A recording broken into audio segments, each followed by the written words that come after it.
Hello, FewCandy here, and welcome back to Solitude. Now, we did have a live stream after the last episode where we came in and built out a really cool little lagoon and beach area park, complete with tacky tropical bar where you can find the Thornberrys residing. We'll have a look at that a little bit later on towards the end of today's episode.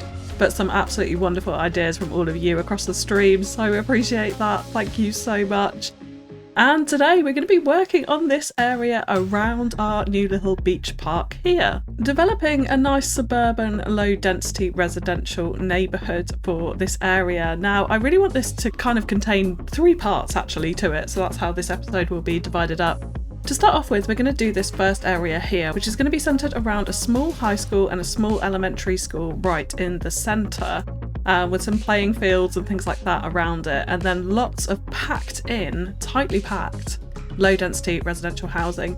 And I'm really going for kind of one-storey housing around here so that it looks a little bit tropical. I don't know why, but when I tend to look at Google Earth in these tropical places, it always seems to be a vast majority of one-storey housing. I don't know if heat rises in houses and maybe that's why, but that's the kind of style that we're going for here. And we're going for really packed in because we're fairly close to the downtown. It's a pretty well populated area. We've got the luxury condos one side, we've got the port the other side.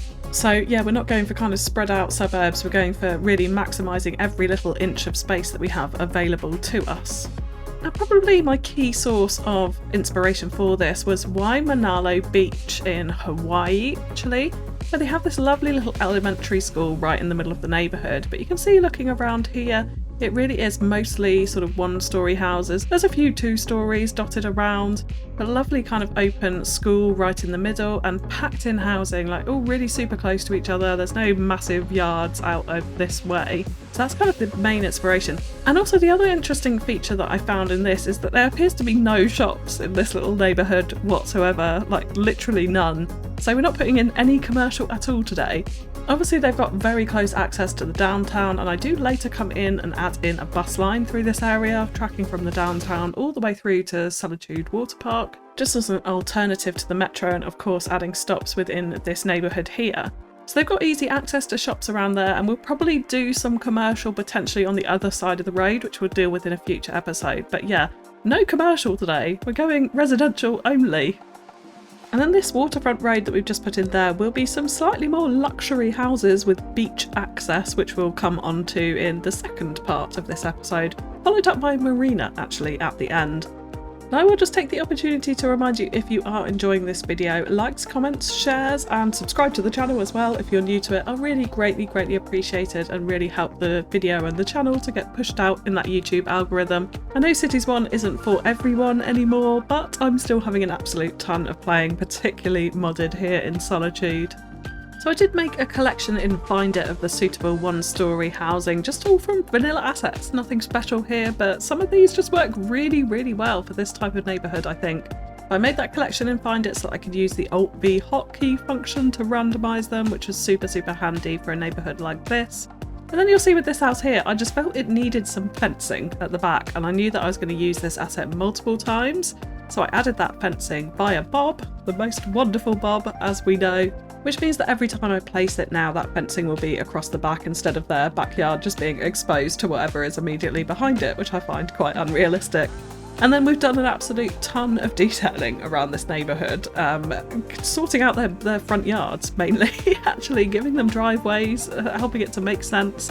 And I put them all along this frontage road as, again, this was something that I saw on Google Earth that was quite common and clearly means that the traffic will flow nice and freely along the main road there as opposed to any of these houses kind of interrupting it.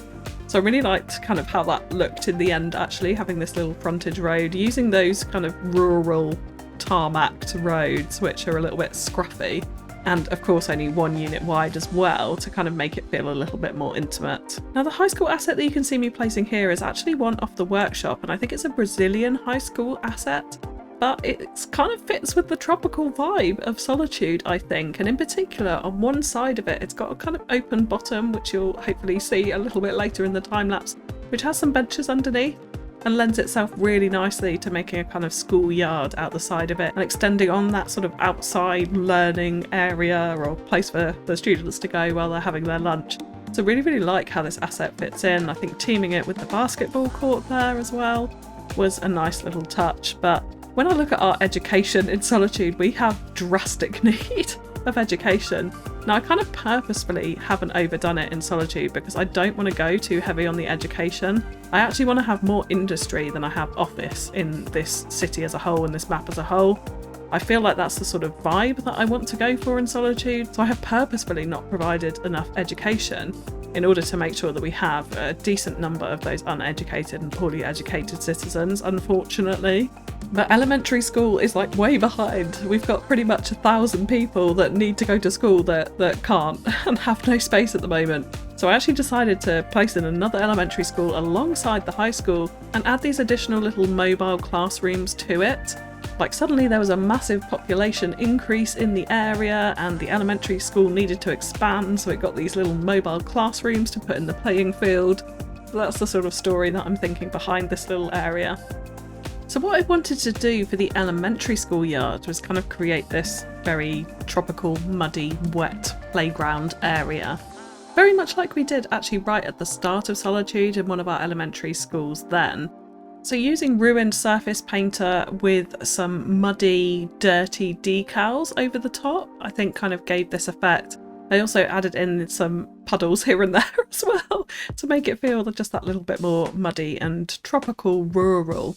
Because we also bring in a lot of the jungle foliage around the playground as well, so I think the ruined texture in Solitude works super well for that sort of muddy effect, covered up with a load of decals of course. Now, all of the foliage that I'm doing around here too, I'm tending to try and not kind of spam too many palm trees. So I'm actually using the low poly generic trees a lot in Solitude, also because they help my frame rate. But they kind of just look like a bog standard green tree that you might find that's not a palm tree around these particular areas in these kind of biomes. So I like how they look. So packing those in and then adding just a select few amount of palm trees around it, I think helps to kind of make it feel a little bit more realistic in that sense. And of course, concrete, we're going to cover it in decals. It's worn down, it's rough from all the students trampling their feet over it all of the time, and of course the tropical heat as well, causing cracks and things like that in it. So as always, we do a lot of decals around the school, and I'm kind of thinking as well, because education's fairly poor in Solitude, the funding for education probably isn't what it should be either. So the maintenance of these schools and things like, you know, having a muddy playground on the elementary school would probably be quite commonplace for a city or a country with that kind of policy in effect. And then of course you'll see me placing in this football field. Now I was experimenting with different sports fields, but this one ultimately just fit this space the best. And I think a sports field is important as an extension to the high school and also for the community in this particular area. And I really love how this muddy side to it came about. Like the concrete just ends at the end of the car park at the high school, and then we have this muddy piece of road down next to the football field, with the football field being quite well maintained obviously in order for them to play sports on it. Although I would quite like to put a few little muddy decals here and there to represent where people are standing in goal perhaps and that sort of thing.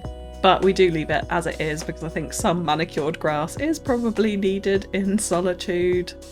And then we come on to the high school yard, and as mentioned before, this asset has this wonderful open benching area on this one side of it. So we extend that out with a few different just metal shelters, corrugated iron shelters with some of the same benches underneath, as little sheltered areas away from the sunshine that the students can congregate with lunch or perhaps even outdoor learning in those particular areas. So really like that.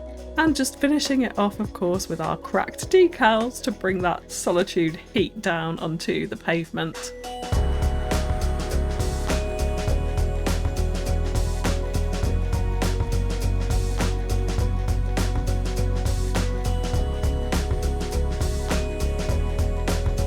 So we do just take a little interlude here to add the tacky tropical sign that No Miss Towns, massive shout out to you, designed and turned into a billboard for us for our tacky tropical beach bar, drinking unresponsibly of course, that we created on the stream. Now I will give you a little tour of this area later, but huge shout out to No Miss for that wonderful logo and the billboard made there, absolutely love it.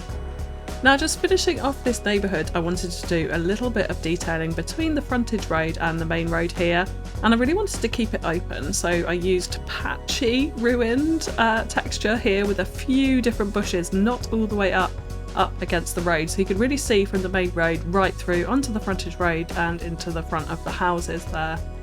And using the 1x1 ruin brush, I find it's not kind of a solid brush, like it lets some of the grass sprites still come through, which is exactly what I want here. I want it to feel overgrown and fairly poorly maintained. So that's the exact effect that it gives. And then of course just, yeah, a few little bushes crammed in where we can in between it to show that jungle, solitude, rainforest spilling right through into every orifice that it possibly can. Which of course is a theme of all of our suburban and rural neighbourhoods across Solitude. So now we move on to part 2 of this sort of 3-part build episode that we have going on here. And this is of course doing our beachfront housing. And you can see me lowering down the land at the edge of the beach here, because actually when I made the map, some of my beaches are fairly steep, and I did that inadvertently. It is really the first proper map that I've ever made. Well, definitely the first map that I've ever made to go on YouTube. Of course with the help of Eggsy as well. But when I was doing the beachfront detailing, I kind of didn't really realise that a lot of them were as steep as they were, so I flattened out this land so that the residents can kind of walk almost straight out onto the beach and then into some nice, gentle, smooth ocean front there. So that's really what I wanted. So it does also create some nice layers in this neighbourhood, because otherwise this is a fairly flat piece of land that we're working with here. So I enjoy having these very overgrown banks in between some of the houses that you'll see us detailing up later on. Now I want these to feel more luxury based than the previous kind of 1-storey housing that we've put in. So again, it's just vanilla assets for this. We're not using anything other than vanilla assets here. And we're just choosing those mainly 4x3 or 4x4 assets which feel larger, a little bit more grand, kind of have the look of mansions without being as big as mansions. Like I don't really want mansions in this neighbourhood. I just wanted some larger, fancier housing, which was slightly more expensive real estate, of course, along the beachfront that we have here. And heading back to Google Earth in the same neighbourhood, actually, we can see a bit of inspiration that we have here. With these slightly bigger houses that you can see as you go further back inland, all kind of lined along the coast, with little pathways out onto the beach and lots of overgrowth and trees and things like that in between the houses and the beach. So that's very much what I was using as a source of inspiration for this. Now, of course, with this area, I could have gone down an absolute rabbit hole in terms of detailing, and I did a little bit. So I started off with the first house, very much like putting in the pool and the driveway and the fencing and designing everything very particularly. And then I decided, actually, you know what, I'm going to speed up this process. I'm going to put in pools for all the houses that are going to have pools. I thought most of them would have pools in this particular neighbourhood, being more affluent housing across this side. And then kind of did the overgrowth around them and tried to do it all at once. So there's not a huge amount of really intricate detailing in the backyards of these houses, which we absolutely could have done. But I hope that the bigger picture is certainly still there. Like, we still have the pools, I put in a few loungers, I do put in fencing and gates and driveways and things which you will see later on, and lots of detailing out to the waterfront. So detail heavy, but maybe not as intricate as we possibly could have gone, or I have gone in previous instances of neighbourhoods like this. And of course, you've just seen as well, I was filling out those roads around it with more of the 1-storey housing, again fairly tightly packed, but trying to aim for probably some of the nicer assets out of the selection that I had chosen there. So the kind of quality of the housing gets better as we head towards the ocean front and the more expensive real estate down that side. Now, as always with my low density residential neighbourhoods, like the way I put them in is of course using, find it, I don't zone, especially not in Solitude. In vanilla, of course I'll zone, not in modded at all. So we select all the assets we want, we put them in, and then use Move It to place them exactly where we want. I tend to find if you just place assets sort of strictly within the zones that they come, they actually end up a little bit too far apart for neighbourhoods like this, at least, where things want to feel a bit more tightly packed. And of course, certain times when we've got the slope in between houses, zoning just simply doesn't fit in the actual zones provided. And I also like to have a bit of variation between the distance between the houses and the actual road. So moving some of them closer, some of them slightly further away, just to add that little bit of extra variation in our neighbourhoods. And as with the previous neighbourhood as well, of course, I go around and check driveway entrances, add a few bushes for decoration here and there, and that sort of thing. So lots of that going on, and a lot of it I do cut off camera because I can't imagine it's hugely interesting when I'm being as nitpicky as I am in these cases. So yes, here we are with the first mansion, which I very carefully did a nice driveway, which we tarmacked over with a bit of pavement surface brush there, and then decorated around it with bushes and overgrowth to help it feel quite nice and private. I also left this little gap in the fence at the back because I wanted to have a little path down onto the beach. I've seen lots of these places on Google Earth, particularly around Hawaii. A lot of these nicer mansions tend to have beach access, and I wouldn't say it's private beach, like it's definitely still a public beach, but you can walk straight out of your backyard and down onto that beach, which that's the effect that I wanted to go for here. So I did start off by using a little bit of path and overlaying it with some dirty decals to help it give that sort of sandy worn effect. But actually later on decided we just needed the decals and we could save some of the nodes by having the pathway there. This beach is not functional, so people don't actually walk on it. I haven't put any invisible paths for people to walk on it at the moment. We could of course do that, but I don't think they've really got anywhere particularly to go. Now we do come on later to a marina build at the end, so potentially we could kind of put an invisible path between the tacky tropical bar area and the lagoon beach down to the marina, and maybe people would walk that way, but I think it's probably quite unlikely. And I'd also like to keep this beach sort of non-busy. Like, it's definitely not a tourist hotspot. There's obviously the car park next to the lagoon beach near it, but I can't imagine people would necessarily target this beach as one to come to because the access just isn't there. It's really from these houses or from either end of the neighbourhood as opposed to being directly onto this beach here. Now, I absolutely love how the pool turns out on this second house when we bring in all the overgrowth around it, and actually with the ruined texture around it as well, which may be somewhat unrealistic. I think a house like this probably would have paved their backyard, but it has this kind of charm to it. So I do vary up across all of these mansions, having various different paved backyards and also ruined, and actually I think we'd even do one in the gravel texture, which looks just a slightly different kind of mud texture to the ruined, just so it adds that little bit of variation. But super fun doing this. I absolutely love putting in these sort of luxury neighbourhoods with all the greenery around it, which of course I absolutely love, but also the pools and the tables. It makes me feel like I want to go on holiday, or I want to live in one of these houses ultimately. So I have so much fun doing these neighbourhoods, and I hope you enjoy this. I think I'm going to stop talking for this section, and I'll come back when we come to do the marina, and you can just enjoy a bit of tropical luxury housing detailing.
So this little bit here does actually come again from the same beach on Google Earth. If I just point out these little sandy paths that run in amongst some low kind of height overgrowth.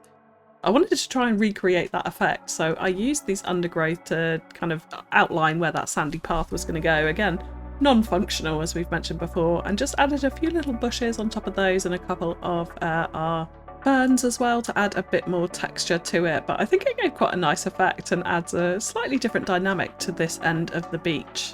And something I haven't really tried before in beach detailing as well, so I thought it might look a little bit odd in cities, but I think it's kind of come out okay, even from close up and wider angles. So yeah, very much enjoying that aspect of it. And Google Earth is wonderful inspiration for things like that. I probably did overdo the overgrowth around these houses. I actually later came back off camera and pared back at some of the trees in between the houses and the beach so that they would have better ocean views. But that being said, Solitude is a jungle environment, which Hawaii is not, where we're taking the inspiration from, so I kind of feel comfortable with having a few more trees than we saw on Google Earth there in particular. So now we come on to the final part of today's build, which is a little marina at the end of the neighbourhood in this corner here, between the luxury condos and our nice little beachfront neighbourhood that we've just added in. I kind of felt this was appropriate because I was debating with my luxury beachfront housing whether to add boats and pier access behind the houses. However, the beach is actually fairly large in this point and I wanted to maintain that, so I decided not to do that here. We'll almost certainly have that elsewhere in Solitude for sure, where they've got their own private little boathouse at the bottom of their yard. But here I thought it would be good to add a separate marina that some of these slightly more affluent people in Solitude could use, which is nice and close to the neighbourhood. So I decided to just pull this inland. We're not actually going to stick this out into the sea at all. It's going to be a purely kind of dug into the inland marina, man-made marina if you like. So having these retaining wall quays around the outside I thought was a nice idea. However, it was tricky. So here you can see me putting in a bunch of terraforming networks to make sure the land sat really nicely around them. And I also left the left-hand side of it, when you're looking inland, sloping down into the water, so it could be kind of a boat ramp up into the yard. You'll understand what I mean later when it all sort of comes together. And then we add in specific piers for the boats within this area. Now there's various different types of piers. There's these fixed ones, the larger ones that I use here, and then also the ones that float on water, which I use the smaller assets at the back, which is slightly more orangey. The ones that float on water bob up and down with the ocean, which is a little bit distracting, I won't lie, and feels a bit unrealistic for a marina. So I actually decided to get rid of most of these. I think I kept 2 in the end and replace them with one of our fixed piers, which I just felt like looked better in that area. And with the terraforming networks, you're going to see loads of flood warnings here. It doesn't mean anything. It's a network, it's not a path. It doesn't matter that it's flooded, but it's super irritating that we have those warnings. So I'm kind of learning to ignore them, but apologies if the constant flashing does your head in, because it has been a little bit mine doing this build as well. I need to try and find a way to rid us of the warnings for sure. But my idea for this marina was to keep it super small, so kind of fairly exclusive, but also add some large warehouses in around the side, which could be boat storage or maintenance and that sort of thing, and a little bit of industry around it, again just kind of related to the boatyard, so either storage or maintenance or that sort of thing. And all of these buildings do come from the workshop because just nothing really fitted in here, except for the little office building that you'll see me add as an entrance kind of head office, I was thinking, for the marina itself. And one thing that was tricky about this piece of land was the slope. So the marina actually needed to be much lower down than the main surface in order to have a sensible height of quays around our boats, and so people weren't literally jumping down onto the piers, which created this kind of divide in the landscape. So I started off by having the head office up by the end of the top road with some parking up there, and later actually, I can't remember if I do it on camera or not, it may be off camera, I added in a security booth heading down into the marina to make sure that people weren't just wandering in and out, and people's luxury boats were protected with some kind of security ultimately. But actually having these layers added a really, really nice effect to the marina. It makes it feel more alive. Like, I'm really loving having crazy terrain, which I really never thought I'd say in cities. but there are ways to blend it, particularly in modded. You know, you can use these terraforming networks to smooth out landscapes where you can't otherwise. You can also use foliage, of course, in our Solitude theme with the cliffs being green. It's not super obvious that there's big bumps in the terrain there when you add a little bit of foliage over it. So it all kind of brings it together into this really sort of very man-made but also natural marina fitting into the landscape around it, as opposed to kind of being forced in, is the way I see it. So yeah, it was a fun one to build. Lots of little props go in around it just to frame it up, and of course decals all over the place. But again, I'll just leave you to watch the rest of our marina detailing, and then we'll come back and take a look at the build and of course what we did on the live stream as well to wrap up the episode.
there we have our marina, and as mentioned, I have added in a bus route, which a ton of people are waiting for.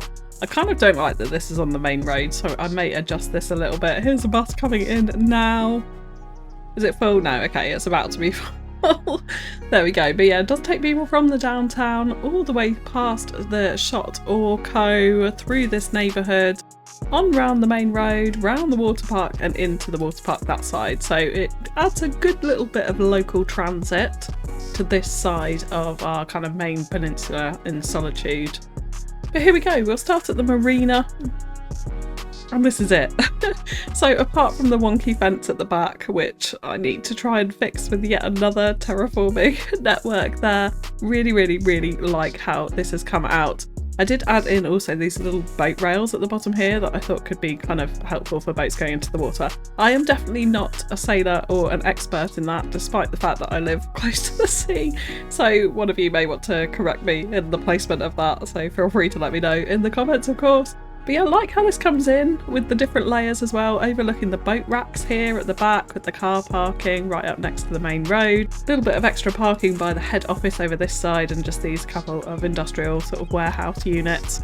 The main sort of maintenance building is what I was thinking at the back there, and I have also added in a sneaky recycling centre over this side, just because we were having some bin warnings around this area, so I felt like it was needed. And then here's the little security gate with fence right on the middle of the slope down into the main marina, which was tricky to do, and now I've seen that that is floating. So I will fix that, but there we go, yeah.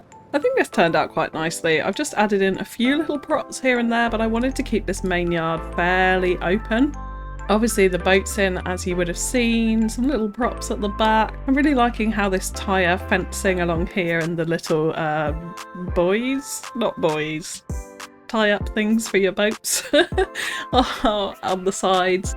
I did use a little bit of rocks around the outside here just to cover up some of the terrain jankiness and nastiness that we had on the outside, but I think it works quite nicely for sitting it in amongst our little neighbourhood here. And then if we trek along these mansions, I love it. I love it. Like literally the jungle is in around these super nice, I won't say mansions because they're not meant to be mansions, but housing for fairly affluent people. And it comes out onto their pools. Like some of them, like this one, extends right out onto the beach. So you could sort of imagine sitting in that pool, the sunset over the island in the background, looking out to the ocean. Absolute dream house. Let's get real. For me anyway.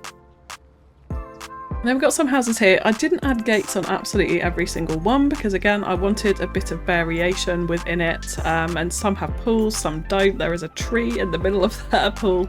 Let's actually just go and get rid of that now before I forget. There we go. That's a bit better. But yeah, most of them again have these little beach access paths down the back, which is very cute. Absolutely love this pool here.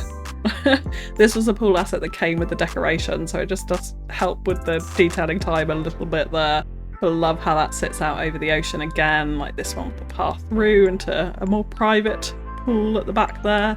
That was a little bit plain. That's a funny asset, that one, actually. It comes with literally no surface or nothing around it, so apart from these horrendous plastic plants.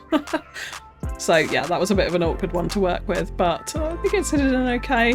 But yeah, really enjoying this. Some different formations. I like the fact that the houses, some of them are right up next to the road, some of them are pushed back, little driveways, dirt driveways. Yeah, lots of variation in there, which I'm really enjoying.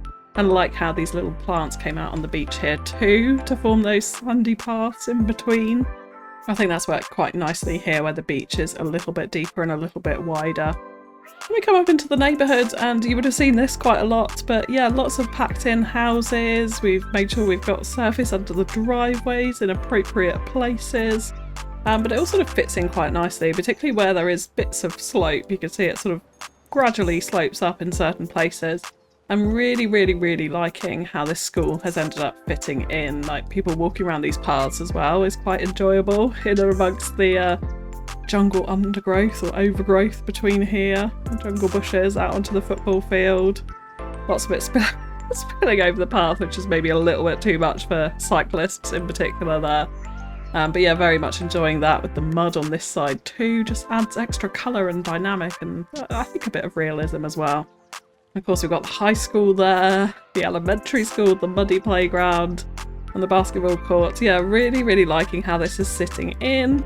And of course, this view from the main road as well was a really important one with the frontage road for me. Like, I wanted to make sure this was all very visible, slightly overgrown, but no kind of major trees in there. And I think that that has come together pretty nicely. Now, heading back over to the stream area, we did develop this lagoon. You'll have to go and watch the stream if you want to see the inspiration for that and the build itself. Huge picnic area over here, huge kind of custom car park. But the main sort of event of it was the tacky tropical bar, where we did also place in the Thornberrys in an unsuspecting location over here. So we do have Betty Thornberry sitting down with this, I think we said it was a policeman or something. And the dad and son covertly looking on. She's doing some sort of undercover work, I would think, for the Thornberrys here. You have to watch the stream to find out the total story, but there we go.